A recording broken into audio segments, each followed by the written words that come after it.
আসসালামু আলাইকুম। মরহুম হযরত পীর সৈয়দ মাওলানা মোহাম্মদ মনসুর হুসাইন রহমতুল্লাহ আলাইহির সুযোগ্য সাহেবজাদা সৈয়দ মাওলানা মোহাম্মদ আমজাদ হুসাইন সাহেব একজন তরুণতম সুবক্তা। 2005 সালে হুগলি জেলার আকুনি গ্রামের কাজীপাড়ায় তিনি এক যুক্তিপূর্ণ সূক্ষ্ম বিশ্লেষণী বক্তব্য রেখেছিলেন।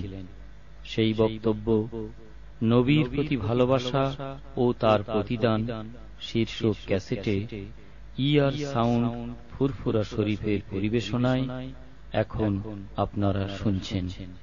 আউযু বিল্লাহি মিনাশ শাইতানির রাজীম।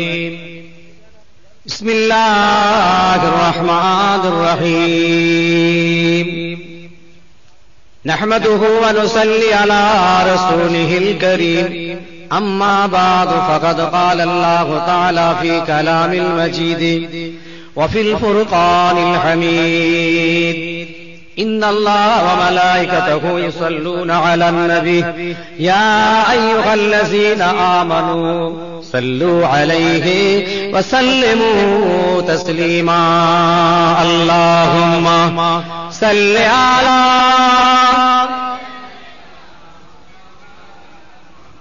وعلى آل سيدنا।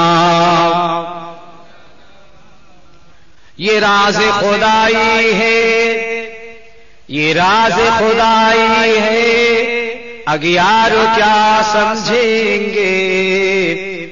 अल्लाह तू देता है, मिलता है मोहम्मद से।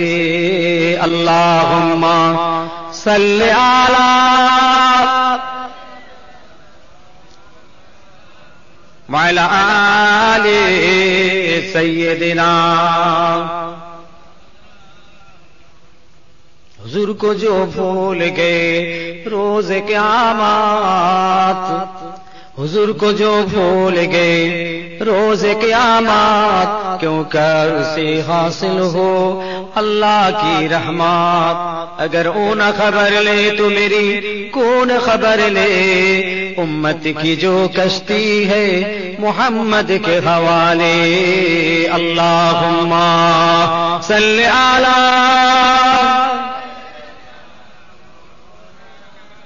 वअला आले सय्यदिना मौलाना मुहम्मद।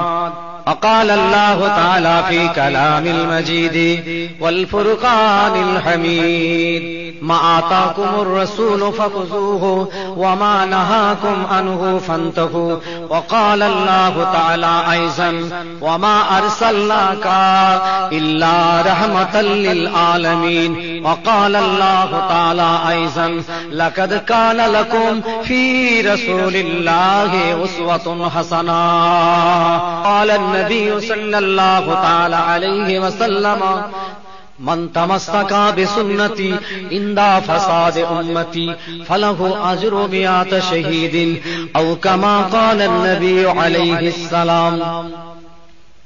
प्यारे हाजिरीन,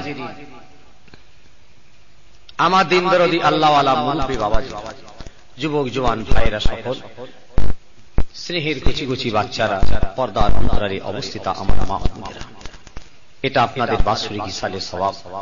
প্রতি বছর এই তারিখে এই মজলিস আপনাদের মহল্লায় হয়। গোটা আকুনি গ্রামে এরকম দিন তারিখ ঠিক আছে। আল্লাহ করে প্রত্যেকটা পাড়ায় পাড়ায় এরকম জলসা হচ্ছে। খুব ভালো জিনিস। এই তো এক্ষুনি একটা জলসা করে এলো, তাই কম জলসা হচ্ছে। আমার মতন খুচরো মাওলানা সাহেব এত ব্যস্ত আছে, তাহলে বড় বড় মাওলানা সাহেবদের অবস্থা কি হচ্ছে? থার্ড ডিভিশনে খেলি তাতেই যেন মনে হচ্ছে বাপরে বাপ। ফার্স্ট ডিভিশনে খেলোয়াড়দের কি হচ্ছে? মাদ্রাসায় বসে কিতাবের মাধ্যমে শিক্ষা দিয়ে একটা ইসলামের খেদমত হচ্ছে, চিঠিপত্রের মাধ্যমে একটা খেদমত হচ্ছে, গ্রামে গ্রামে পাড়ায় পাড়ায় ঘুরে ঘুরে একটা খেদমত হচ্ছে। বলেন পীর মাশায়েখদের দরবারে বসে, বুঝতে পারছেন, মুরিদ মোতাকিদিন, বুঝেছেন, পীর আলেমে হাক্কানিদের সোহবতে বসে সেখানে একটা দিনের তালিম হচ্ছে। তাহলে বিভিন্ন কর্নার থেকে, বিভিন্ন প্রসেসে আল্লাহর হাবিবের দ্বীন এবং শরীয়ত আমাদের কাছে সব সময়। ভাই সাহেব, যাই হোক, আমি ভেবেছিলাম মনে হয় মোটেই পাবো না, ও পাড়ায় একটা হচ্ছে, এই পাড়ায় একটা হচ্ছে, কি হবে রে আল্লাহ, শেষ বেলায় লোকজন ঘরে শুয়ে পড়বে নাকি রাগে, তাই চিন্তা হয়েছিল আমার যে ওদিকেও যাবো না এদিকেও যাবো না, ঘরে শুয়ে পড়ি। কিন্তু দেখতে পাচ্ছি না, একদম মোটেই শোয়নি, সব বেরিয়ে পড়েছে। তা কিছু আছে কিন্তু শুয়ে আছে, ও 12 মাসই শুয়ে থাকে ওরা, ও সব জায়গায় আছে। চিটে ধানে থাকবে, কেউ যদি বলে আমার ধান একটাও চিটে নেই, ভুল। সব জায়গাতেই চিটে আছে, ও কিছু কিছু চিটে থাকবে, কি করে, ও যা আছে থাক। আপনারা এখানে এসে বসেছেন, খুব সংক্ষেপে বলবো, বেশি পারবো না, এক্ষুনি ভট্ট বুঝতে হবে। বুনাই মাস আগে থেকে বলে রেখেছি, আল্লাহর হাবিব আমাদের জন্য, তামাম বিশ্বের জন্য, সমস্ত মাখলুকাতের জন্য রাহমাতাল লিল আলামিন করে আল্লাহ পাঠিয়েছেন। বলুন আলহামদুলিল্লাহ। বলেন এ হয়নি, এতগুলো মানুষের এই কি আওয়াজ বেরোচ্ছে, জোরে বলেন। সমস্ত মাখলুকাতের জন্য আমার হাবিবকে আল্লাহ পাক রাহমাতাল লিল আলামিন করে পাঠিয়েছেন। 18,000 মাখলুকাতের নবী তিনি। খালি মানুষের নবী নয়, খালি জেনেদের নবী নয়, চাঁদ সূরাজের নবী নয়, গাছপালার নবী নয়, বলেন আমার রাসূল সমস্ত মাখলুকাতের নবী। আল্লাহু আকবার। এইরকম একটা নবীকে আমরা পেয়েছি, আমাদের নসিব ভালো, আমাদের তকদির ভালো, আমাদের কপাল ভালো যে এমন একটা নবীর আজ আমরা উম্মত হতে পেরেছি। এর ফখর করে, এর অহংকার করে, এর তাকাব্বুরি করে, এর শুকরিয়া করে আমরা শেষ করতে পারবো না যে আল্লাহ এমন একটা নবীর উম্মত করে আমাদের পাঠিয়েছেন। একবার জোরে বলেন আলহামদুলিল্লাহ। যার জন্য ঈসা আলাইহিস সালাম, ঈসা আলাইহিস সালাম ফের আসবেন, কি আসবেন না? নবী হয়ে নয়, আমার এই শেষ জামানার নবীর উম্মত হয়ে আবার পৃথিবীতে আসবেন। আমার আল্লাহর কাছে চেয়ে রেখেছেন, আল্লাহ আমাকে আরেকবার আমি দুনিয়াতে যেতে চাই, এই শেষ জামানার নবীর উম্মত হয়ে যেতে চাই। তাই আসবেন ঈসা ইসলাম। তাহলে আমার নবীর ইজ্জত দরজাটা কি কম? সেই নবীর উম্মত হয়ে আজকে আমরা যদি সেই রাসূল পাক সাল্লাল্লাহু আলাইহি ওয়াসাল্লামের সুন্নাতকে একবার জড়াতে পারি, ধরতে পারি, চলতে পারি, নিঃসন্দেহ কাল কিয়ামতের ময়দানে আমরা নাজাত পেয়ে যাব। বলুন সুবহানাল্লাহ, বলুন আলহামদুলিল্লাহ, বলুন আল্লাহুম্মা আমিন। আমরা নাজাত পেয়ে যাব। কিন্তু দুর্ভাগ্য, বদনসিব আমাদের, আমরা কিন্তু আমার নবীর দিন থেকে, শরিয়ত থেকে, ইসলাম থেকে অনেক তফাৎ হয়ে যাচ্ছি, অনেক দূরে সরে যাচ্ছি। ঠিকভাবে আমরা ইসলামকে ধরতে পারছি না। একবার ধরছি তো ছেড়ে দিচ্ছি, একবার একটা দিনের কাজ করছি তো আবার ছেড়ে দিচ্ছি, আবার ছেড়ে দিচ্ছি তো অন্য কাজ ধরছি, এই শয়তানের কাজ ধরে ফেলছি, আবার ছাড়ছি, দিনের কাজ করছি, আবার ছেড়ে দিচ্ছি, আবার। আল্লাহর হাবিবের এক সাহাবা, আল্লাহর নবীর পাগল, আল্লাহর হাবিবের দরবারে এসে কাঁদতে লাগলেন, ইয়া রাসূলুল্লাহ, ইয়া হাবিবাল্লাহ, হুজুর আপনার দরবারে আমি এলাম, হুজুর আমি মনে হয় মুনাফিক হয়ে গিয়েছি। ইয়া রাসূলুল্লাহ, ইয়া হাবিবাল্লাহ, আমি মুনাফিক হয়ে গিয়েছি হুজুর। বলে কেন বাবা? বলে ইয়া রাসূলুল্লাহ, যখন আপনার দরবারে আসি, আপনার সোহবতে বসি, আপনার কাছে বসি, আপনার মুখের জবানের কথাবার্তাগুলো যখন শুনি, তখন আপনি ছাড়া আমার কাছে আর কিছু থাকে না।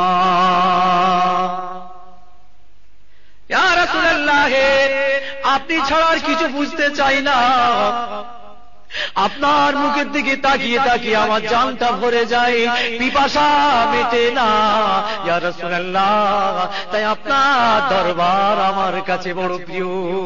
কিন্তু ইয়া রাসূলুল্লাহ, ইয়া হাবিবাল্লাহ, যখন আমি আমার ঘরে ফিরে যাই, ঘরে গিয়ে যখন সংসারের কাজ করি, ছেলে পুলে, বিবি বাল বাচ্চা, বাপ মা পেয়ে তাদের নিয়ে যখন সংসারের কাজে পড়ে যায়, হুজুর তখন আপনার কথা আমার আর মনে থাকে না। রাসূলের দরবারে এসে কাঁদছে, ইয়া হাবিবাল্লাহ, এ যেন আমি যেন মুনাফিক হয়ে গিয়েছি। আপনার দরবারে এলে আপনার মহব্বতে আমি কাঁদি, বাড়ি গেলে ছেলে পুলে বিবি বাল বাচ্চা বাপ মার কথাই আমার মনে হয়, তাদের নিয়ে আমি জড়িয়ে যাই, আপনার কথা আমার আর মনে হয় না। ইয়া রাসূলুল্লাহ, যেন আমি মুনাফিক হয়ে গিয়েছি। আপনার কাছে একরকম, বাড়িতে গিয়ে আর একরকম, বাড়িতে গিয়ে একরকম, আপনার কাছে আর এক রকম। ইয়া রাসূলুল্লাহ, আমার অবস্থাটা এখন কি হবে? আমার সাহাবা কেঁদো না, শোনো বাবা, যদি আল্লাহ পাক ঘর সংসার না দিতেন, ঘর সংসার ছেলে পুলে বিবি বাল বাচ্চার মহাব্বত যদি না দিতেন, এই মহাব্বত আমার খোদারই দেওয়া মহাব্বত, এই মহাব্বত আল্লাহ যদি দুনিয়ার জমিনে না দিতেন, যদি শুধু আল্লাহ রাসূলের মহাব্বতই যদি তোমাদের অন্তরে থাকতো, তাহলে তোমরা বুক ফেটে মারা যেতে। যদি শুধু আমি রাসূলের মহব্বত থাকতো, যদি শুধু আমি আল্লাহর মহব্বত তোমাদের সিনাতে থাকতো, যদি শুধু আল্লাহ রাসূল ছাড়া যদি কিছু না বুঝতে, ও আমার সাহাবা, তাহলে তোমরা বুক ফেটে মারা যেতে, বাঁচতে পারতে না। তাই আল্লাহ পাক মহব্বতটাকে হালকা করে দিয়েছেন, দুটো ভাগে ভাগ করে দিয়েছেন। ছেলে পুলে বিবি বাল বাচ্চা বাপ মা নিয়ে ওই মহব্বতের সংসারটাও আল্লাহ তাআলা তোমার ইবাদতের মধ্যে শামিল করে দিয়েছে। একবার জোরে বলেন সুবহানাল্লাহ।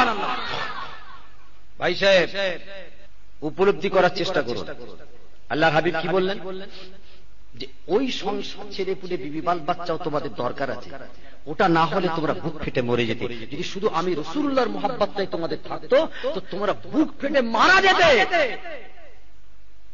এক সাহাবা আল্লাহর নবীকে বলতে লাগলেন, ইয়া রাসূলুল্লাহ, ইয়া হাবিবাল্লাহ, হুজুর কি বলবো আপনাকে, যতক্ষণ আপনার কাছে থাকি আপনার মহব্বত ভালোবাসার আগুনে আমি জ্বলে পুড়ে যাই। ঘরে গিয়ে হুজুর আমার মন চায় না, সংসার করতে ইচ্ছা হয় না, সংসারের কাজ করতে করতে আবার আপনার কথাটা মনে পড়লেই সব ছেড়ে দিয়ে আমি আপনার দরবারে দৌড়ে আসি। ইয়া রাসূলুল্লাহ, ঘরের কাজ কাম করতে করতে আপনার কথা আমার মনে পড়ে যায়, আমার অন্তরটা দাও দাও করে জ্বলতে থাকে, আমি অস্থির হয়ে পড়ি, আর সহ্য করতে না পেরে ঘর বাড়ি ছেড়ে দিয়ে ছুটে মদিনার জমিনে আপনার দরবারে এসে বসে যাই। ইয়া রাসূলুল্লাহ, ইয়া হাবিবাল্লাহ, আপনার দিকে তাকিয়ে আমার আগুনটা ঠান্ডা হয়ে গেলে আমি আবার আমার বাড়ির দিকে ফিরে যাই। আবার বাড়িতে থাকতে থাকতে আমার অন্তরটা দাও দাও করে জ্বলে ওঠে, হুজুর আমি আর থাকতে পারি না, আবার ছুটে আপনার দরবারে চলে আসি। আপনার নুরানি মুখটা দেখতে দেখতে আমার ওই আগুনটা ঠান্ডা হয়ে যায়। কোন মহব্বত, কি নবী পেলেন? নবী যারা পেয়েছিল, নবীর সঙ্গে সেই রকম মহব্বত করি তারা চলে গেছে। আমরা সেই নবী পেয়েছি, ওনারা যে নবী পেয়েছিলেন আমাদেরও সেই নবী। বলুন, আমাদের তকদীর কম বড়, আমাদের নসিবটা কম বড়, হ্যাঁ, আমাদের কপাল কম বড়? এইরকম নবী আর পাওয়া যাবে? পাওয়া যাবে? ভাইরা, বাবাজিরা আমার, ছেলেরা, যুবকেরা, জওয়ানেরা, আমাদের নবী হলেন আউয়ালু শাফিঈন মুশাফফা।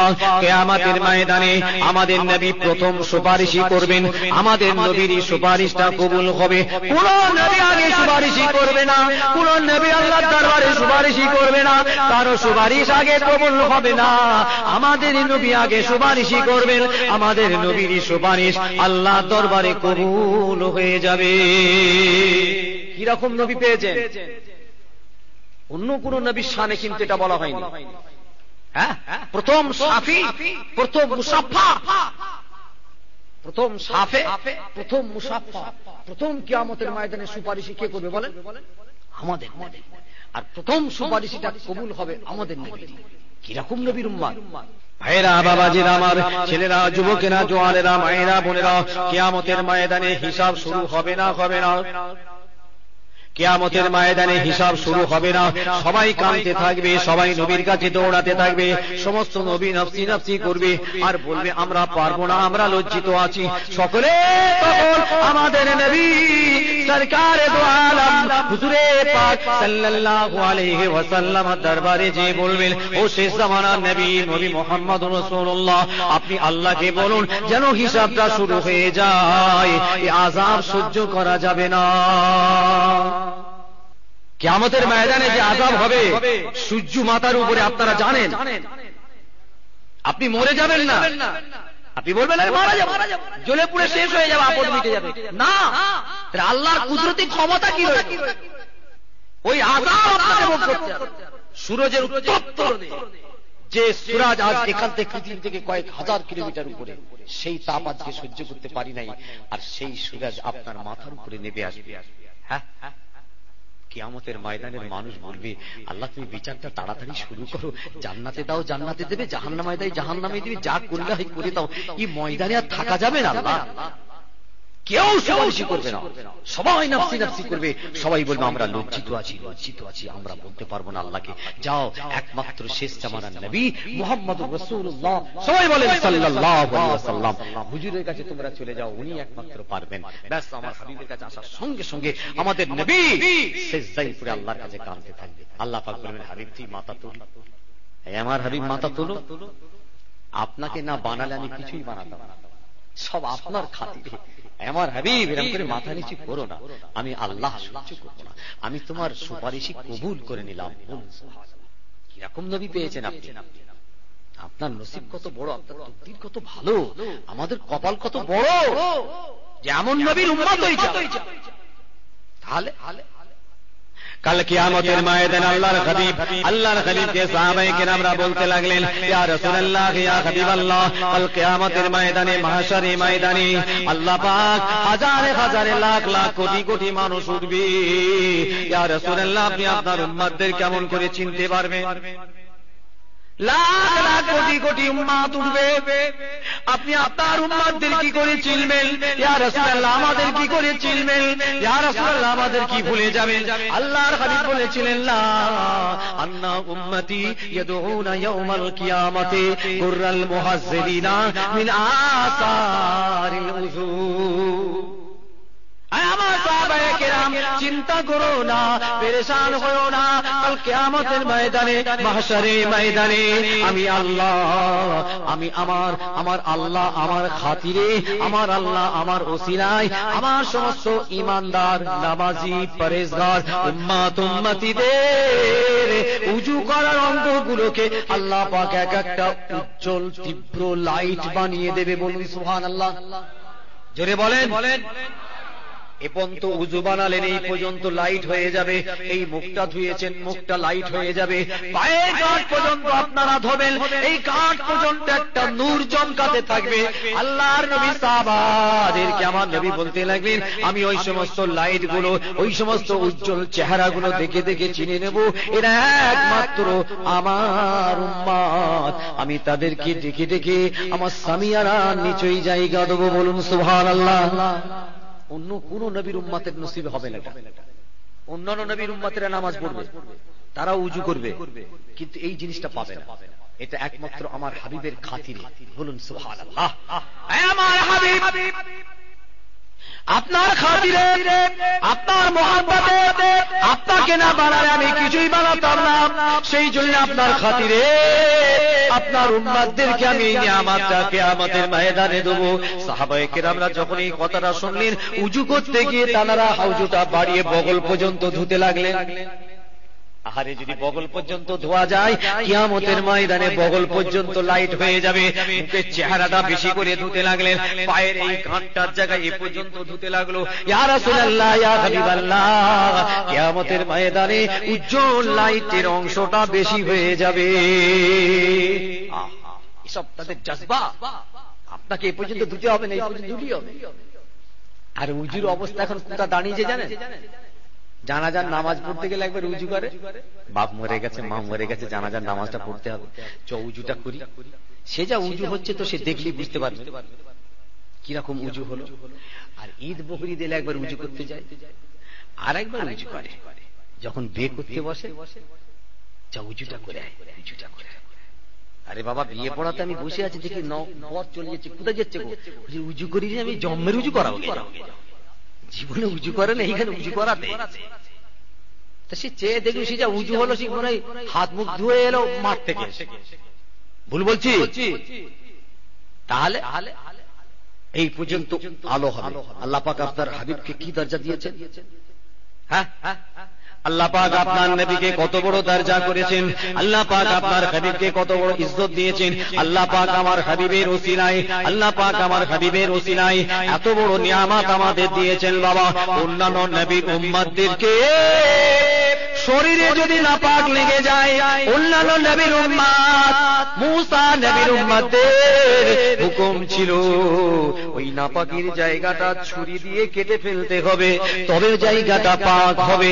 আল্লাহ পাক আমার হাবিবকে বললেন, আমার হাবিব, আপনার খাতিরে আমি আপনার উম্মতদের জন্য এই আযাবটাকে maaf করে দিলাম, এই হুকুমটাকে maaf করে দিলাম। আপনার উম্মত যদি ওই নাপাক জায়গাটা যদি ধুয়ে ফেলে, আমি আল্লাহ পাক ঘোষণা করে দেব। আপনার হাবিবকে আপনার আল্লাহ কত ভালোবাসেন, কি দরজার নবী আপনি দিয়েছেন। হ্যাঁ, আপনার নসিব ভালো।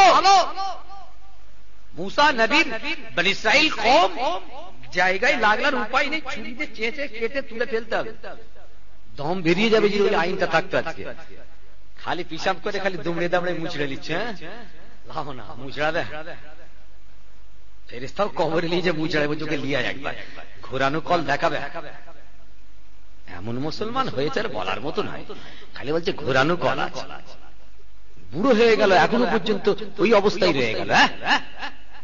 আযাবে কবর হওয়ার কারণ হলো আন-নামিমা লা ইস্তানজিহু মিনাল বাউলি ওয়া আম্মাল আখিরু বিন-নামিমা। আমার মুসলমান ভাইরা, ছেলেরা, বাবাজিরা শুনলেন, আযাবে কবর হওয়ার দুটো মূল কারণ, দুটো প্রধান কারণ রাসূলুল্লাহ বলে গেছেন। লা ইস্তানজিহু মিনাল বাউলি, পিশাব পায়খানা থেকে তারা পাক পবিত্র হতো না। ওয়া আম্মাল আখিরু বিন-নামিমা, দুই নম্বর হলো চুগলখুরি করা। নামাজি পাওয়া যাবে, রোজাদার পাওয়া যাবে, দিনদার পাওয়া যাবে, তসবিহওয়ালা পাওয়া যাবে, কলমাওয়ালা পাওয়া যাবে, জিকিরওয়ালা পাওয়া যাবে, হাজী সাহেব পাওয়া যাবে ভাইজান, কিন্তু আসল চরিত্রের মানুষের অভাব আছে, আদর্শের মানুষের অভাব আছে, নেই। আসল আদর্শের মানুষের অভাব আছে, আখলাকে রাসূল অভাব আছে। দুটো কারণ। লা ইস্তানজিহু মিনাল বাউল, কত ভাই আমার আছেন পিশাব করে পানি লায় না, ঠিক বলছি না ভুল বলছি বলুন? তাহলে আল্লাহর রাসূলের হাদিস মতো আযাবে কবর হবে না? বলেন, কত ভাই আছে গোসল করতে জানে না, গোসলই জানে না, ফরজ গোসল কিভাবে করতে হয় এই হুকুমটাই শেখাই এখনো পর্যন্ত। ওয়াজ শুনতে শুনতে বুড়ো হয়ে গেল। কত মা বোন ফরজ গোসল জানে না, সারা লাইফ না পাকা, ইন্টারন্যাশনাল লাক্স সাবান দিয়ে মাথা থেকে পা পর্যন্ত গরু লগড়াচ্ছে, কুচু পড়ার মাথা। শরীয়ত যেভাবে আপনাকে গোসল করতে বলেছেন, রাসূল যেভাবে গোসল করতে বলেছেন, সেইভাবে যদি আপনি গোসল না করেন, আপনার শরীর হুকমান নাপাক। উপরে কিছু ময়লা দেখতে পাওয়া যাবে না, কেন আপনি লাক্স সাবান গোটা খুইয়ে ফেলেছেন। একটা ছেলে গেল নাকি 25 টাকা দামের সাবান, বাপরে বাপ, এলেমেলে সাবান কেউ মাকে এখন ঘাটে গেলে কিন্তু ফারফার করতে চায়। আল্লাহর শরীয়তের হুকুম মোতাবেক আপনি না পান, বাহ্যিক দৃষ্টিতে আপনি বলবেন আপনার শরীর পাক হয়ে গেছে, কিন্তু শরীয়তের হুকুম মোতাবেক আপনি না পাক, যেহেতু ফরজ গোসল আপনার জানা নেই।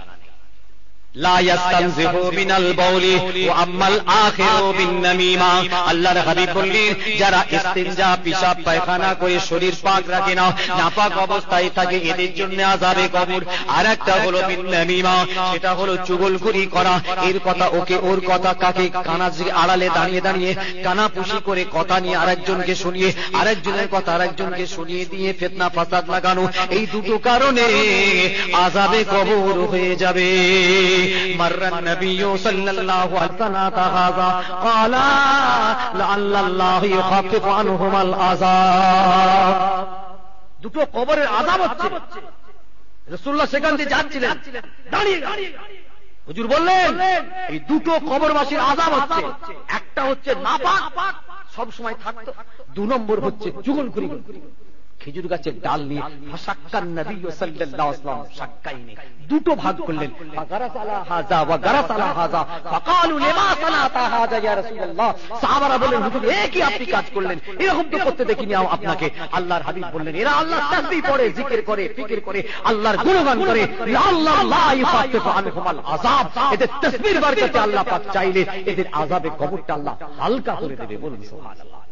এখন তো আমরা দুটো ছেড়ে 5খানা খেজুর পাতা লাগাচ্ছি, সারা জীবন নামাজ নেই, পরের মেয়ে খেয়ে চুরি ডাকাতি খুন খারাপি গীবত গিল্লা মদ দাড়ি জুয়া ব্যভিচারী আর গান বাজনা। দোয়া ফেলে খেজুর পাতা লিয়ায়, খেজুর পাতা লিয়ায়, খেজুর পাতা লিয়ায়, একদম ভুলে নেই খেজুর পাতা মারা, খেজুর পাতা। আবার বলছে কি জানিস খেজুর পাতাটা শুকোই নে, এক শীতে করে বলতো আমার খেজুর পাতা শুকোই নে, বুঝলি কি বার করছো, খেজুর পাতা শুকোই নে, ঘন্টামো জায়গা পাওনি, খেজুর পাতা শুকোই নে। আমল না থাকলে কিচ্ছু হবে না। হযরত আবু যার গাফফারি, হযরত আবু যার গাফফারি বলেছিলেন, ও কবর রে, এই কবর কোন, আমি তোর কবর, তোর কবর, তোর কবরে, তোর ভিতরে আমি রাসূলুল্লাহর বেটিকে রাখছি, খুব সাবধান। কবর বলেছিল ওসব নসব আমাকে দেখাবি না, হাসাব দেখাবি না, বংশ দেখাবি না, খানদান দেখাবি না, আমাকে এই খবরটা আগে দে, কার আমল ভালো আছে এই খবরটা আমাকে দে, কার আমল খারাপ আছে এই খবরটা আমাকে দে। আমি কবর ওই জিনিসটাই আমি দেখতে চাই। ওরকম হসব নসবের কথা আমাকে শুনিও না, ওই রকম বংশের কথা আমাকে শুনিও না। আল্লাহর হাবিবের সাহাবা বলেছেন, কবর তুই সাবধান থাকবি, রাসূলুল্লাহর বেটিকে তোর বুকে রাখছি। খেজুর পাতা শুকোই নে, সারা জীবন মুখে পানি নিলে, হ্যাঁ পশ্চিম দিক ছাড়া অন্য দিকে মুখ বসলেন, আর কবরে দেওয়ার সময় বলছে ওয়ালা মিল্লাতে রাসূল, একবারও বলে না, সবাই মিলে বলছে, দম বার করে ফেলবে একদম। জিনিসটা বুঝলেন, সাবধানে পা ফেলুন, ওসব ভণ্ডামো ছাড়েন। খেজুর পাতা আমরা দিই, আল্লাহর রাসূল দিয়েছিলেন, সেই খেয়াল করে আমরা দিই। ইমাম মুসলিম রাহমাতুল্লাহ আলাইহি এই হাদিস পাকটাকে লক্ষ্য করে বলেছিলেন, দেখো যদি একটা খেজুর গাছের পাতা এ যদি আল্লাহর তাসবিহ পড়লে, যদি এর উসিলায় আল্লাহ পাক যদি তার আযাবে কবরটা হালকা করতে পারে, তাহলে তাসবিহ পড়ে, দোয়া পড়ে, নামাজ পড়ে, খায়রাত করে, জিকির করে, ওয়াজ করে, হ্যাঁ এই সমস্ত কারে খায়ের করে যদি এরকম করে ইসালে সওয়াব করা যায়, আল্লাহ পাক সেই মুর্দা কবরবাসীর আযাবটাকে আল্লাহ হালকা করে দেন। বলুন সুবহানাল্লাহ। ইমাম মুসলিম রাহমাতুল্লাহ আলাইহি মুসলিম শরীফের সারাহ আল্লামা নববী রাহমাতুল্লাহ আলাইহি কথা বলেছেন। মুসলিম শরীফের যিনি সারা লিখেছেন, হাদিস পাকের এরকম গায়ে সারা লেখা হয়েছেন ইমাম আল্লামা নববী রাহমাতুল্লাহ, যিনি রাসূলুল্লাহর এই হাদিসকে সামনে রেখে বলেছেন। কিন্তু মূল ফিগারে আগে আসুন। এখন খেজুর পাতা নিয়ে ব্যস্ত আছি। আমি আমজাদ বলছি, খেজুর পাতা যদি নাই থাকে, আম গাছের ডাল দেবেন তো কি হবে? আরবের দেশ খেজুর গাছ, তাই খেজুর গাছের ডাল দিয়ে, আপনি নাই আম গাছের ডাল দেন। কিন্তু আমরা দিই না, যেহেতু আমাদের সামনে খেজুর পাতা আছে, রাসূলুল্লাহর নকশাকে খেয়াল করে আমরা এটা দিই। কিন্তু আমি আমজাদ ভাই বলছি, রাসূলুল্লাহ দিয়েছিলেন, আযাবে কবর হচ্ছিল দুজনের। আমি আজকে বলতে চাইছি যে কোন কারণে আযাব হয়েছে সেই জায়গায় আপনারা আসুন। লা ইয়াস্তানজিহু মিনাল বাউল ওয়া আম্মাল আখিরু বিন নামিমা। চুগলখড়ি বন্ধ করেন। কি বাবা, এই বসতে দাও, বসতে দাও, ঠিক করে বসতে দাও, আমার খদ্দের দরকার। খদ্দের কম হয়েছে, এসবে মানে বস বাবা, এক্ষুনি ছেড়ে দেবো, চিন্তা নেই। ভাই সাহেব, তাহলে মূল জায়গায় ফিরতে হবে। ভাইরা বাবাজির আমার, আল্লাহ পাক আপনাদের তকদিরটা কত বড় করেছেন, নসিব বড় কত বড় হয়ে গিয়েছে। এমন নবী আমাদের পেয়েছি, এমন রাসূল আমরা পেলাম, এমন নবীর উম্মত আমরা হয়েছি। ভাইরা বাবাজিরা, ছেলেরা, যুবকেরা, জওয়ানেরা, তাই আল্লাহ পাকের দরবারে আমার নবী কাঁদতে লাগলেন, আল্লাহ আমার উম্মতদের বয়স বেশি হবে না, আমার উম্মতদের হায়াত বেশি হবে না, আমার উম্মত 60-65 থেকে 100-র মধ্যেই দুনিয়া থেকে চলে যাবে, এরা তো বেশি ইবাদত বান্দেগি করতে পারবে না। আল্লাহ পাক অন্যান্য নবীর উম্মতদের হায়াত আপনি 1000, 2000 বছর, 200, 300, 400, 500 বছর হায়াত দিয়েছেন। হে আল্লাহ, তারা আপনার কত ইবাদত বান্দেগি করেছে, তাদের দরজাটা বড় হয়ে যাবে, তাদের ফৌকিয়াত বড় হয়ে যাবে, তাদের পজিশন বড় হয়ে যাবে। আমার উম্মত উম্মতীদের অবস্থা বড় নিচু হয়ে যাবে। এই বলে আমার হাবিব আল্লাহর দরবারে কাঁদতে লাগলেন। আমার আল্লাহ বলেন, হাবিব তুমি কেঁদো না, আমার হাবিব তুমি কেঁদো না, আমি আল্লাহ তোমাকে না বানালে কিছুই বানাতাম না। আমার হাবিব তুমি তোমার উম্মতদের শুনিয়ে দাও, আমি তোমার খাতিরে, তোমার ইজ্জতে, তোমার সম্মানে, তোমার উম্মতদের জন্য একটা রাত আমি ঠিক করে দিলাম। ওই রাতে যদি তোমার উম্মতিরা আমার ইবাদত বন্দেগী করতে পারে, আমি আল্লাহ ওদের আমলনামাতে 1000 রাতের ইবাদত লিখে দেব। একবার জোরে বলেন। আল্লাহ পাক আপনার হাবিবকে কত বড় নিয়ামত দিয়েছেন, লাইলাতুল কদর। হ্যাঁ, লাইলাতুল কদর এই রাত পাওয়া খুব মুশকিল। পেলে তকদির বলার ইখতিলাফ 21, 23, 25, 27, 29। অনেকে বলেছেন অর্ধেক 15 দিন, অনেকে বলেছেন প্রথম থেকে 15। বুঝতে পেরেছেন? প্রথম থেকে 10, কেউ বলছে মিডিলে 10, কেউ বলছে শেষের 10। এসব বহুত ফেকড়া আছে। আসল কিন্তু লাইলাতুল কদর খুঁজে পাওয়া যায় কোন রাতটা, যার জন্য আমরা আসল রাত সবাই পাই না। আল্লাহ পাক যার নসিবে করে সে পায়। সে যখনই সেই লাইলাতুল কদর পেয়ে যাবে 1000 রাত্রির ইবাদতের সওয়াবটা আল্লাহ পাক তাকে মালামাল করে দেবে। বলুন সুবহানাল্লাহ। তাহলে এটা আমার হাবিবের খাতিরে নয়, আমার রাসূলের খাতিরে নয়, আমার পয়গম্বরের খাতিরে নয়। তাহলে আল্লাহ পাক আপনার হাবিবকে কম দরজা দিয়েছে, আর সেই রাসূলের উম্মত হয়ে আজকে আমাদের অবস্থা। মায়েরা, বাবাজিরা, আমার ছেলেরা, যুবকেরা, জওয়ানেরা, মায়েরা, বোনেরা, তাই আপনাদের বলে যাই, আল্লাহ পাক তাফসীরের ভিতরে বলা হয়েছে, মুফাসসিরিন মুহাদ্দিসিনদের ভিতরে কিছু বলেছেন, এই যে নবী দিবসের চাঁদ, এই চাঁদের গুরুত্ব, এই চাঁদের সম্মানটা আল্লাহর কাছে রমজান মাসের চাঁদের থেকে বড় হয়ে গিয়েছে। নবী দিবসের চাঁদ, এই চাঁদের গুরুত্বটা রমজানের চাঁদের গুরুত্ব থেকেও গুরুত্ব বেশি পেয়েছে। কিছু মুহাদ্দিসিন এবং মুফাসসিরিন ইমামরা বলেছেন। কেন? নবী দিবসের এই রবিউল আউয়ালের চাঁদের গুরুত্বটা আল্লাহর কাছে এত বেশি কেন? হ্যাঁ, এই জন্য বলা হয়েছে, আল্লাহর হাবিবকে না বানালে কিছু বানাতেন না। ও রোজা কার উপরে আসতো? আমার হাবিব যদি দুনিয়ায় না আসতেন তো রোজা আসতো না, আমার হাবিব যদি না আসতেন তো কোরআন আসতো না। কেননা রমজান মাসে কোরআন নাযিল হয়েছে, রমজান মাসে রোজা আল্লাহ ফরজ করেছেন, রমজান মাসের ইবাদতের গুরুত্ব আছে, রমজান মাস আল্লাহ পাকের রহমতের মাস। কিন্তু আমার হাবিব যদি না আসতেন ও রমজান আসতো না, ও রোজা আসতো না। আমার হাবিব যদি না আসতেন কোরআন নাযিল হতো না। এই কোরআন আমার হাবিবের নাযিল হয়েছে। সেই জন্য যে চাঁদে আমার হাবিব দুনিয়াতে এলেন, ওই চাঁদের গুরুত্ব অনেক বেশি, ওই চাঁদের সম্মান বেশি হয়ে গিয়েছে। তাই নবী রবিউল আউয়াল চাঁদটার, এই মাসের গুরুত্ব আমার আল্লাহর কাছে অনেক বড় হয়ে গিয়েছে। আমার হাবিবের খাতিরে, আমার রাসূলের ওসিলায় রবিউল আউয়াল চাঁদের গুরুত্ব হয়েছে। এ তো বাস্তব। আমার হাবিব যদি দুনিয়ায় না আসতেন তো কি হতো? ভাইরা, বাবাজিরা, ছেলেরা, যুবকেরা, জওয়ানেরা, হযরতে আব্বাস রাদিয়াল্লাহু তাআলা আনহু হবে দেখতে লাগলেন যে আবু লাহাব দুনিয়া থেকে চলে যাওয়ার পরে তার সঙ্গে কথা হচ্ছে, ও ভাই আবু লাহাব, আল্লাহ পাক তোমার সঙ্গে কি রকম ব্যবহার করলেন?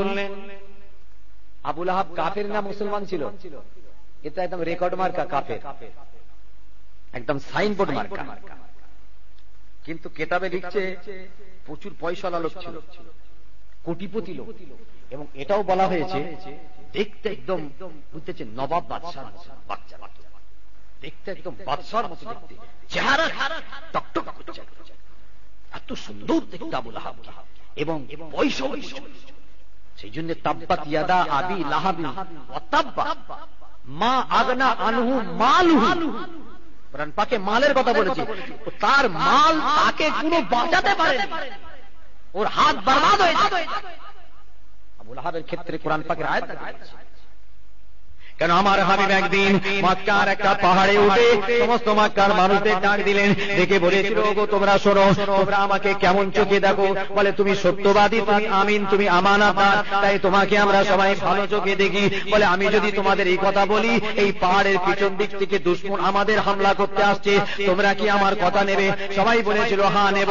তারপরে আমার রাসূল বলতে লাগলেন, তাহলে তোমাদেরকে আমি বলি শোনো, তোমরা যখন আমার কথা বিশ্বাস করবে, তাহলে আমার কথা এবার বলি, আমার আল্লাহ আল্লাহকে আল্লাহ বলে মেনে নাও, আমাকে নবী বলে মেনে নাও, কোরআনকে মেনে নাও, বোধ পুজো ঠাকুরের পূজা করা ছেড়ে দাও, অন্যায় জুলুম অত্যাচার ছেড়ে দাও। এভাবে আমার হাবিব যখন বলে যেতে লাগলেন, আবু লাহাব বললেন দাঁড়া, এই জন্য দেখেছিস? হ্যাঁ, এ বাবা মামারা ছেলে, এই জন্য আমাদের দেখেছিস? আবু লাহাবের সহ্য হলো না, তুই আমাদের এই ধোঁকা দেওয়ার জন্য দেখেছিস? এতক্ষণ বললেই পাহাড়ের পিছনে যদি কেউ আসে এই কথা বলি, আবার তুমি তোমার ধর্মের কথা বলছো, এই বলে আবু লাহাব আমার হাবিবকে প্রচন্ড ছোট বড় কথা বলে একটা আঘাত করেছিল। সঙ্গে সঙ্গে কোরআন পাকের আয়াত, তাব্বাত ইয়াদা আবি লাহাব, আবু লাহাবের হাতটা ধ্বংস হয়ে যায়। আমার হাবিবের গায়ে হাত, আমার হাবিবকে হাত করে এত বড় স্পর্ধা। তাব্বাত ইয়াদা আবি লাহাবি ওয়া তাব্বা মা আগনা আনহু মালুহু ওয়া মা কাসাব, সে যা মাল কামাই করেছে, যা অর্জন করেছে, কিছুই তাকে বাঁচাতে পারেনি, তাকে বাঁচাতে পারবে না, কিছুই তার উপকারে আসে। আবু লাহাব যেদিন মারা গেল, আব্বাস রাদিয়াল্লাহু তাআলা আনহু হবে দেখলেন, দেখে বলল, আবু লাহাব, আমার আল্লাহ তোমার সঙ্গে কিরকম ব্যবহার করেছে ভাই, একটু বলো, তুমি কেমন আছো এখন? তোমার শানে কোরআন পাকের ওয়াইদ এসেছে, শাস্তির কথা এসেছে, এখন কবরে গেছো, মরে মাটির নিচে কেমন আছো?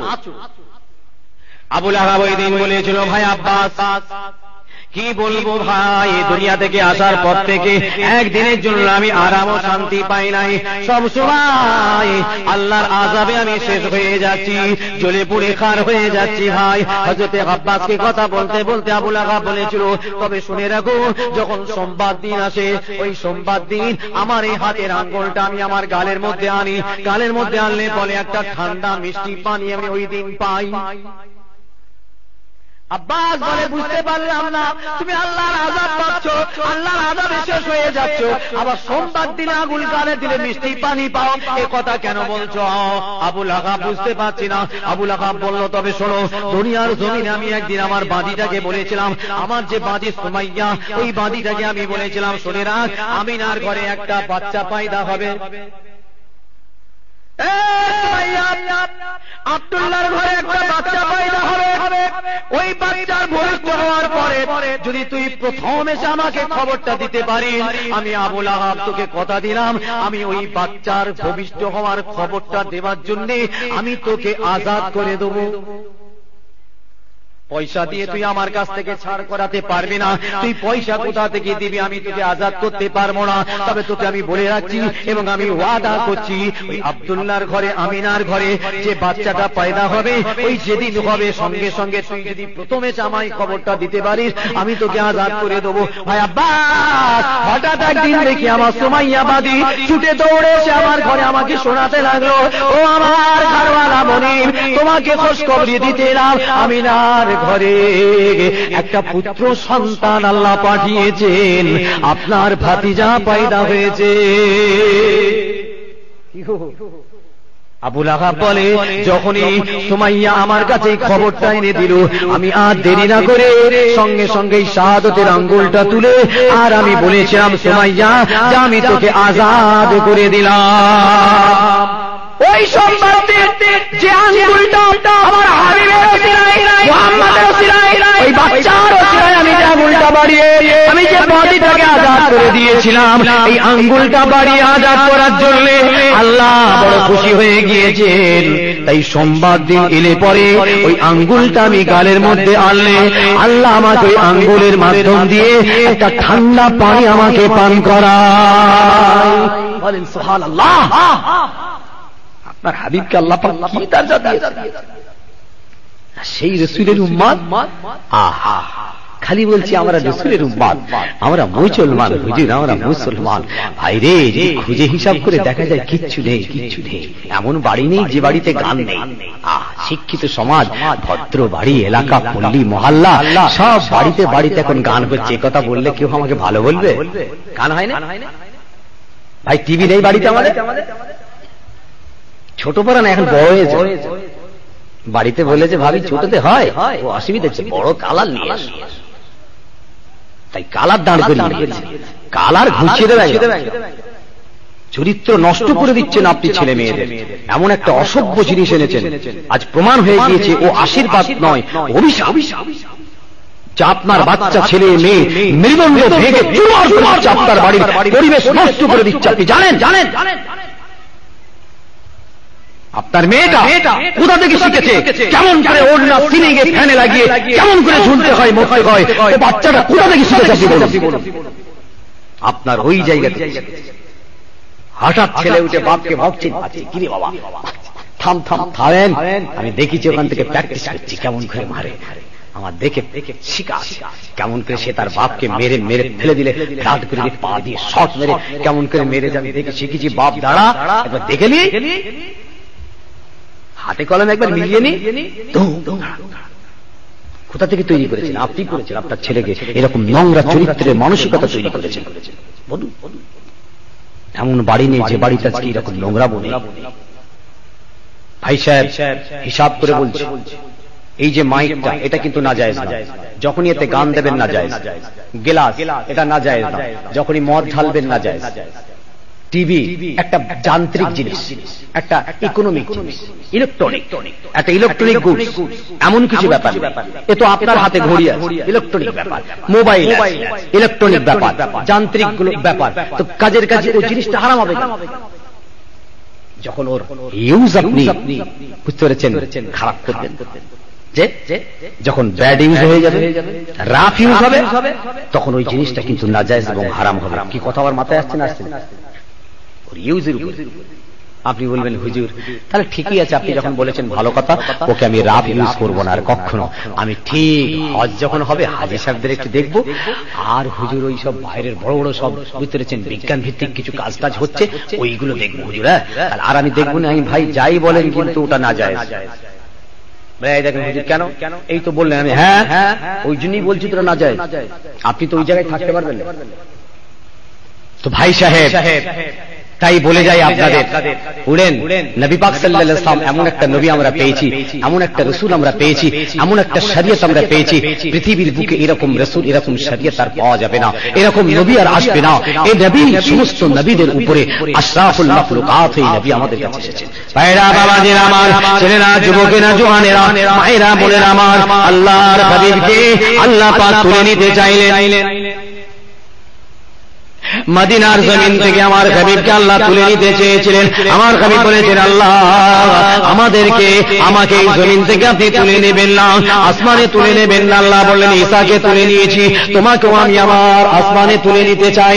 আল্লাহর হাবিব বললেন, না আল্লাহ আপনি আমাকে আসমানে তুলে নেবেন না, এই মদিনার জমিনে আমাকে রাখুন। আমি আসমানে চলে যাব, লাখ লাখ কোটি কোটি আমার উম্মত আল্লাহ আপনার জমিনে পড়ে থাকবে, আর আমি নবী উপরে চলে যাব। মনে বড় দুঃখ পেয়ে যাবে, মনে বড় কষ্ট হয়ে যাবে, মনে বড় ব্যথা পেয়ে যাবে। তাই আল্লাহ আপনাকে বলি, আমাকে আপনি মদিনার জমিনে রাখুন, আমি পৃথিবীর সমস্ত আমার উম্মতদেরকে আমি হাতে করে আঁকড়ে নিয়ে মদিনার জমিনে শুয়ে থাকি। কি রাহমাতাল লিল আলামিন, আসমানে চলে যেতে পারতেন, আল্লাহ তুলে নেবেন না। আল্লাহ পাক আপনার হাবিবকে এত বড় দরজা দিয়েছেন, এত বড় আল্লাহ পাক আপনার হাবিবকে এত বড় নিয়ামত করেছেন। ও ভাইজান, এমন নসিবকার হবে, এমন কপালকার হবে যে আমরা শেষ জামানার নবীর উম্মত হতে পেরেছি।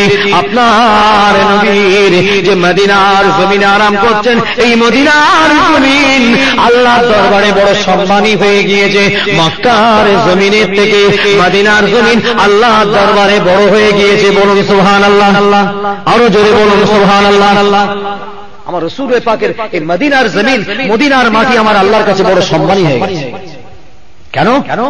আমার হাবিব আপনাকে না বানালে আমি তো মক্কা বানাতাম না, খানা কাবা বানাতাম না, কিছুই তৈরি হতো না, কোন পৃথিবী তৈরি হতো না, কোন দিন তৈরি হতো না। এই নবী রে, আপনার জন্য আমি যত নবী সব আপনার জন্য বানিয়েছি, যত কিতাব সব আপনার ওসিলায় পাঠিয়েছি, যত শরীয়ত সব আপনার জন্য পাঠিয়েছি, যত মাখলুকাত সব আপনার জন্য পাঠিয়েছি। আপনাকে না বানালে আমি কিছুই বানাতাম না। তাই আপনি যে জমিনে শুয়ে থাকবেন, ওই জমিনের ইজ্জত সম্মানটা আমি আল্লাহ আমার কাছে সব থেকে বড় হয়ে গিয়েছে।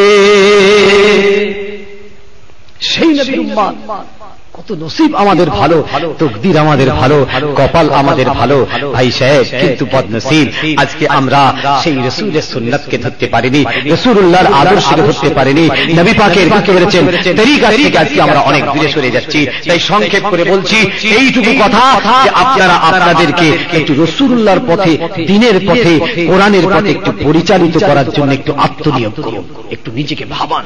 কো আনফুসাকুম ওয়া আহলিকুম নারা, নিজে বাঁচুন, আহলে পরিবার বর্গদের বাঁচান। আল্লাহর বুজুর্গানে দিনরা বলেছেন মান আরেফা নাফসাহু ফাকাদ আরাফা রাব্বাহু, যে নিজেকে চিনতে পারবে সে আল্লাহকে চিনতে পারবে। নিজেকে চিনতে পারেনি আপনি, নিজেকে আগে চিনুন, নিজেকে ভাবান, নিজেকে নিয়ে একটু ব্যাখ্যা করুন, একটু আত্মসমীক্ষা করুন।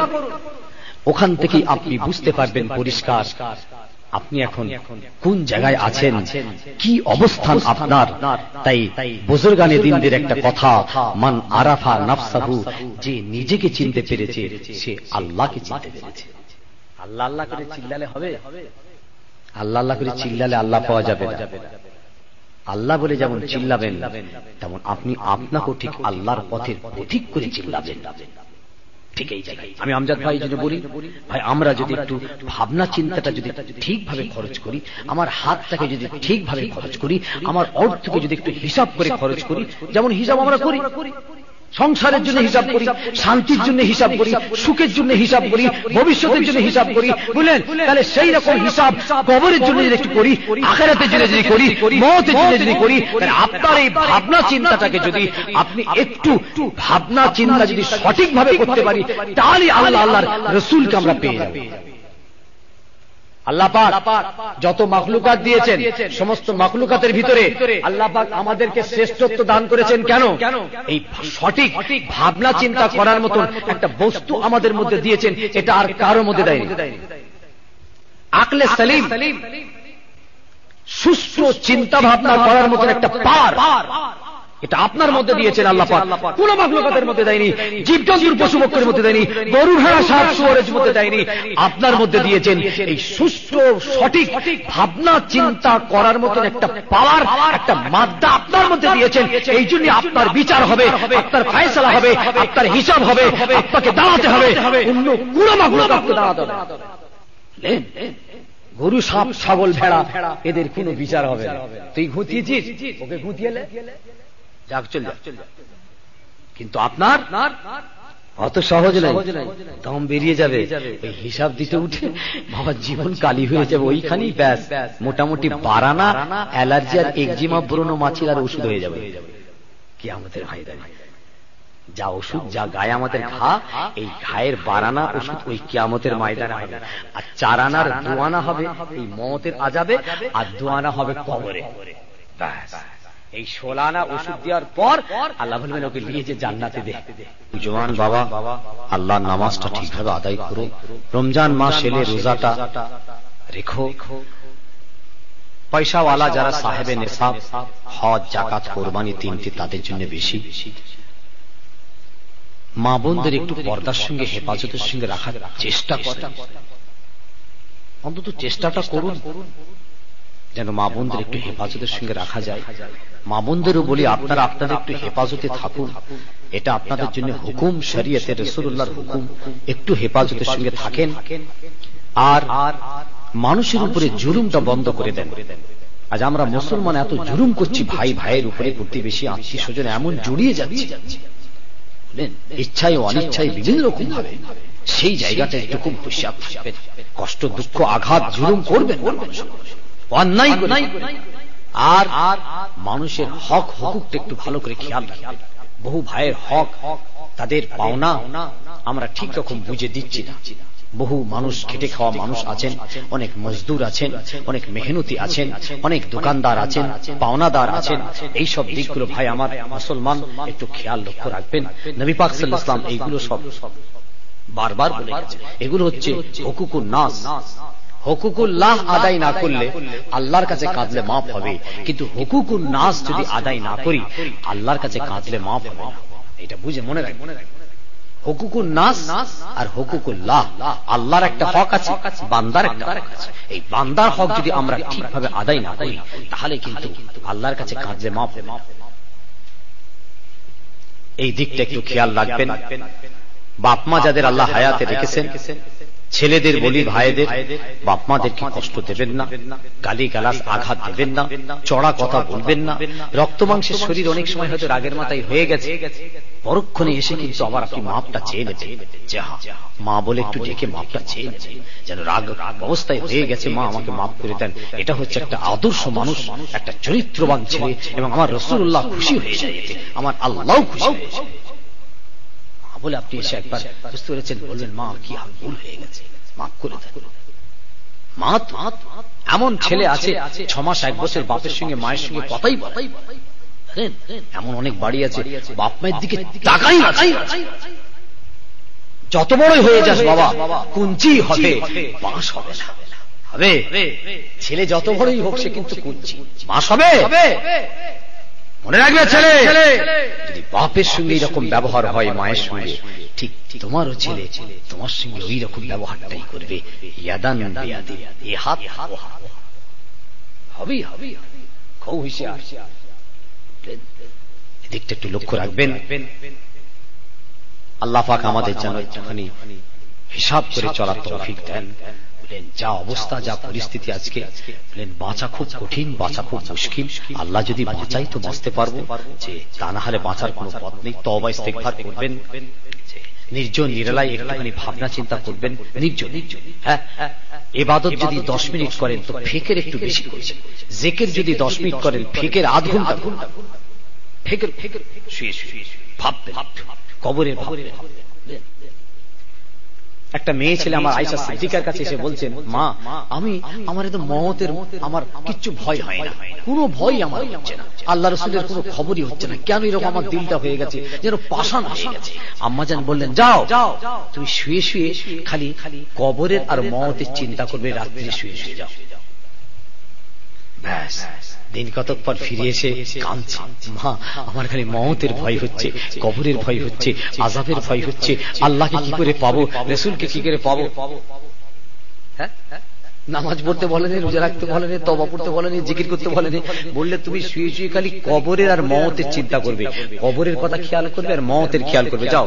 1 সপ্তাহ পর গিয়ে মাকে বলছেন আয়েশা সিদ্দিকাকে, যে আম্মা জান আমার এখন অবস্থা এরকম, জান হুম করছে, আমার তো গাফেল হয়ে গেছে। এই জন্য আজ এই অবস্থা। সুস্থ ভাবনা চিন্তা আমাদের মধ্যে নেই। আমি কি বলছি, কাকে কি বলছি, বলাটা কি হচ্ছে, ঠিক হচ্ছে না ভুল, এসব হিসাব। রক্ত মাংসের শরীর আর গরুর গোশ খাওয়া মাথা খালি গরম হয়ে যাচ্ছে, কথায় কথায় গরম হয়ে যাচ্ছে, এত হিট, বাপ রে বাপ, এই জন্য সামলানো যাচ্ছে রে মুসলমানদের।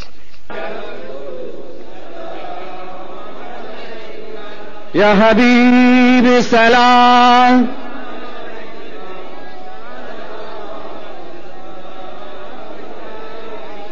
तुमको हो रफ़ात मुबारक, तुमको हो हशमत मुबारक, तुमको हो अज़मत मुबारक, तुमको हो उम्मत मुबारक।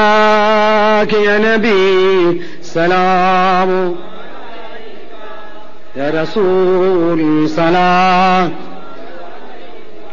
या हबीब सलाम, सलावतुल्लाह अलैका। বসেন, ইয়া রাব্বি সাল্লাল্লাহু আলাইহি ওয়াসাল্লাম। পড়াশোনা আছে মাস্টার। বিসমিল্লাহ শরীফের সঙ্গে আপনারা সকলে 3 বার আলহামদুলিল্লাহ শরীফ, 10 বার কুল আল্লাহ শরীফ, 11 বার দরুদ শরীফ পড়েন। সকলে যে যা পড়লেন আমাকে হাওয়ালা করুন। 2 খতম কোরআনে পাক তেলাওয়াত আছে, যদি আপনাদের ভিতরে কিছু তেলাওয়াত থাকে সবাই নিয়ত করে নেবেন। মা বোনদের ভিতরে যদি কিছু পড়াশোনা থাকে আপনারা সকলে নিয়ত করে নেবেন। এখন আমরা একটু তওবা ইস্তিগফার করে নিই, সকলেই পড়ুন। বিসমিল্লাহির রহমানির রহিম। আয় আল্লাহ তাআলা আমি तमाम গুনাহ হইতে তওবা করিতেছি আস্তাগফিরুল্লাহ রাব্বি মিন কুল্লি যামবিন ওয়া আতুবু ইলাইহি আশহাদু আল লা ইলাহা ইল্লাল্লাহ ওয়াহদাহু লা শারীকা লাহু ওয়া আশহাদু আন্না মুহাম্মাদান আবদুহু ওয়া রাসূলুহু লা ইলাহা ইল্লাল্লাহ মুহাম্মাদুর রাসূলুল্লাহ সাল্লাল্লাহু আলাইহি ওয়াসাল্লাম আল্লাহুম্মা আমিন। আল্লাহ পাক দু খতম কোরআনে পাক তেলাওয়াত হয়েছে, আল্লাহ পাক আরো যা তেলাওয়াত পড়াশোনা হয়েছে, সন্ধ্যা থেকে ওয়াজিয়াত হলো, হাদিস কোরআন তাসবিহ তাহলিল জিকির আজকার, আল্লাহ পাক সালাম কিয়াম দরুদ পড়া হলো। ইয়া আল্লাহ হালাল মাল থেকে আমার ভাইয়েরা কিছু তাবারক করেছেন, এই সমস্ত ইবাদত মালি বাদনী ভিতরে ভুল কথা আপনি মাফ করে দেবেন। ইয়া আল্লাহ আজকে জলসাকে আপনি কবুল করে নেন, আল্লাহ আজকের মাহফিলকে আপনি কবুল করে নেন, ইয়া আল্লাহ আজকের ইসালে সবকে কবুল করে নেন, দয়াময় রহমত করে যদি কিছু সওয়াব দেন, সেই সওয়াব মদিনা শরীফে আরাম করছেন আমাদের হাবিব সরকারে দু আলম হুজুরে পাক সাল্লাল্লাহু আলাইহি ওয়াসাল্লামের পাক দরবারে সওয়াব করছেন। ইয়া আল্লাহ আমার হাবিব পাকের ওসিলায় तमाम সাহাবায়ে কেরাম তাবেঈন তবে তাবেঈন আইম্মায়ে মুস্তাকিরিন ইমাতুল ফুকাহা तमाम হুজুরদের দরবারে সওয়াব করছেন। শুহাদায়ে উহুদ, শুহাদায়ে বদর, শুহাদায়ে খাইবার, শুহাদায়ে কারবালা, ফুতাতে মক্কা तमाम শহীদদের দরবারে নবীন, সিদ্দিকিন, শুহাদা, সালেহিন, মুহাদ্দিসিন, মুফাসসিরিন। ইয়া আল্লাহ ফুরফুরা শরীফের জমিনে আল্লাহ तमाम হযরত হুয়ে সওয়াব হোসেন বুখারী রাহমাতুল্লাহ আলাইহি চার শহীদান হুজুরগঞ্জে শুহাদা, সুলাইমান সাহেব কবির সাহেব, মোল্লা সাহেব, হেদায়েতুল্লাহ সাহেব, চাচা ফিজুল পাক যার জায়গা তুলে নিয়েছেন, সকলের কবর আপনি সওয়াব করেছেন। আখিরাতে যাওয়ার জন্য প্রথম ধাপ হচ্ছে কবর। আমার নাজাত ফামা আইসারা বাদাহু, যদি কেউ ওইখানটা পার পেয়ে যায় বাকি সব আল্লাহ নাজাত দিয়ে দেবে। বলুন আল্লাহ, বলুন সুবহানাল্লাহ। তাই ভাব ওই জায়গাটার জন্য একটু যেন কান্না হয় আমাদের, কবরটা ধারে দাঁড়িয়ে যদি একটু কবরের কথা ভেবে যেন কান্না হয় আমাদের। আল্লাহ পাক আপনার জমিনে বসে আপনার রহমতের আশা করে, ভালোবাসার আশা করে আপনার দরবারে হাত দুটো তুললাম। আয় আল্লাহ আমাদের হাত খালি ফিরিয়ে দেবেন না। আয় আমার আল্লাহ আপনার রহমতের দুয়ারে ভিখারি হয়ে দাঁড়িয়ে রইলাম, তাড়িয়ে দেবেন না, দূর করে দেবেন না, খালি হাত আমাদের ফিরিয়ে দেবেন না। আল্লাহ পাক আমাদের জীবনের সমস্ত গুনাহ আল্লাহ আপনি মাফ করে দিন। আয় আল্লাহ আমার ভাইয়েরা, ছেলে বাচ্চা, যুবক জওয়ান, মুরব্বী, মা বোন, যে যা আশা নিয়ে হাত তুলেছেন সকলের নেক আশা কামনা বাসনা আল্লাহ আপনি কবুল করে দিন। আয় আমার আল্লাহ আমাদের সকলে হায়াত কিসমতকে আপনি দারাজ করুন। আমরাজ ইয়া শাফিয়াল আমরাজ, ইয়া শাফিয়াল আমরাজ। আয় আল্লাহ আপনি একবার চেয়ে দেখুন, বহু মুরব্বী বয়োজ্যেষ্ঠ মানুষ আপনার দরবারে হাত দুটো তুলেছে।